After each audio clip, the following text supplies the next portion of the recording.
the two individuals who I'm very proud to call colleagues share a little bit more with you. That is Dr. K. Collier McLaughlin and the Reverend Margaret Shanks.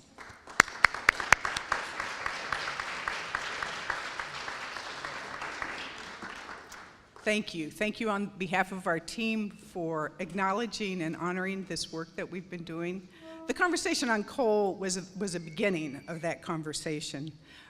Prior to me putting this collar on, for many years, I was a policy analyst in the Department for Environmental Protection. So I was asked to frame the conversation, which is what I tried to do. The first time we gave this presentation, most of the people in the group were probably consumers of energy rather than people that were impacted in any other way by coal and the industry.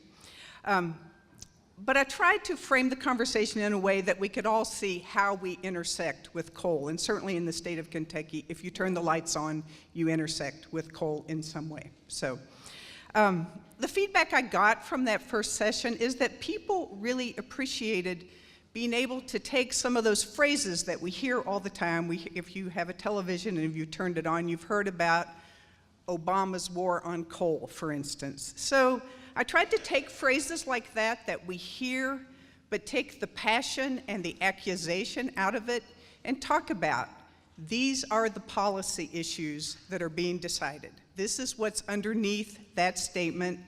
And I tried to frame it in a way of who benefits, who pays, and who decides. Who benefits, who pays, and who decides. So that's what we did in the first conversation. And again, I think people really appreciated the opportunity to talk about some of those issues.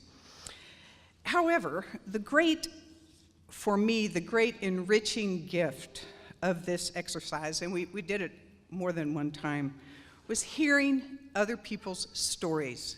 The first time we did it, I framed the conversation with some of the environmental issues, but we had two people from our diocese that I had known for a number of years, but I didn't really know their story. And they came, they live in Harlan, they'd lived there all their lives, they raised their children there.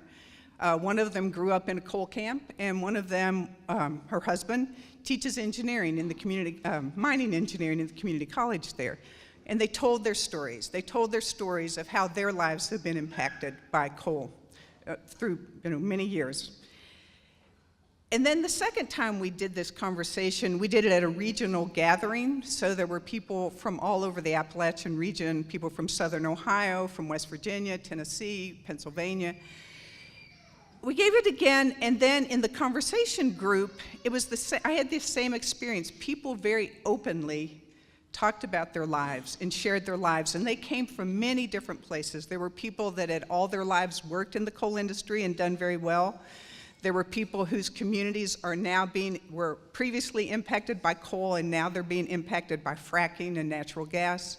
There were ministers in churches whose communities had been impacted by coal, and many stories of hope and grace within that conversation.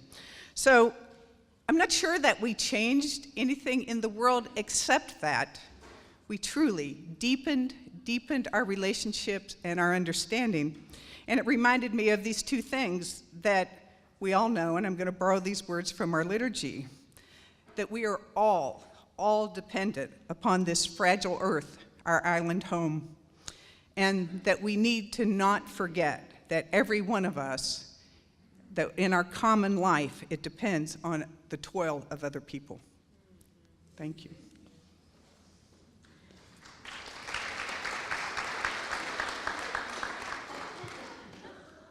As with Margaret, I want to thank our leadership team, which is composed of lay and ordained people from all across our diocese who volunteer their time to go into parishes or work with groups as requested.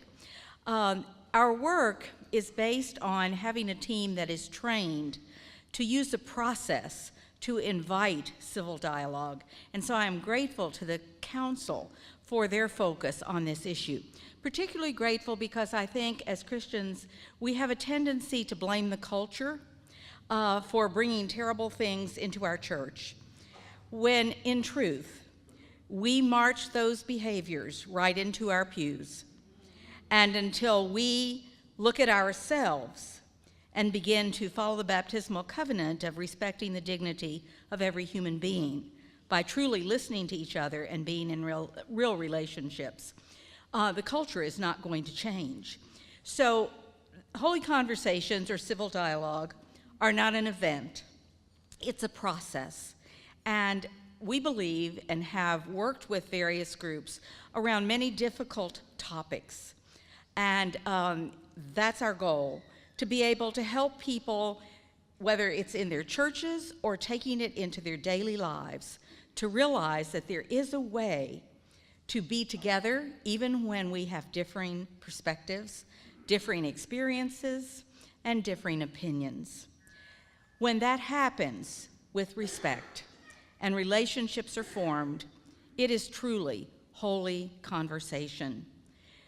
We would welcome any of you who would like to join in our training at any time. We'll be letting Marion know when those are, and we'd love to have you join us. Thank you all so much.